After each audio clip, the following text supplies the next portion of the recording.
আজকে আমার প্রিয় বন্ধুদের কাছে আমি একটা বাস্তব গল্প শোনাচ্ছি। গল্পের নাম কোনো কাজকে ছোট করো না।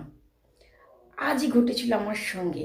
আমি যখন সকালে বাইরে যাই, তখন একজন ট্যাক্সি চালকের সঙ্গে হঠাৎ দেখা হয়। তিনি আমায় বললেন, দিদি আপনি যাবেন? আমি বললাম না।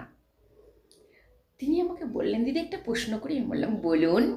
বলল, আচ্ছা দিদি আপনি কি এডুকেটেড? আমি বললাম অবশ্যই। বললো, জানেন দিদি আমিও কিন্তু বাস্তবে ট্যাক্সি চালক। আমি বললাম তাতে কি হয়েছে?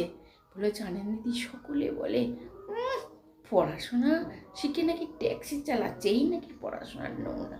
আমি বললাম যারা বলে তারা নিশ্চয়ই এডুকেটেড নয়। বললো না দিদি।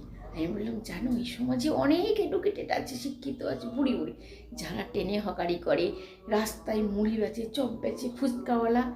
তাহলে কোথায় তোমার এত লজ্জা? এই সমাজে যারা অল্প শিক্ষিত, তারাই অহংকার করে, তারাই তোমাকে ছোট করে। শিক্ষিতরা কোনো দিন তোমাকে ছোট করতে পারে না, কারণ তারা সম্মান দিতে জানে। যে কারণ তারাও তো বেকার, সবাইকে চাকরি পেয়েছে বলুন। তাই কোনো কাজকে কেউ অবহেলা করবে না। তুমি যেটা পারো সেটা করেই খাও, কারণ তুমি তো চুরি করছো না, তাই না? নমস্কার।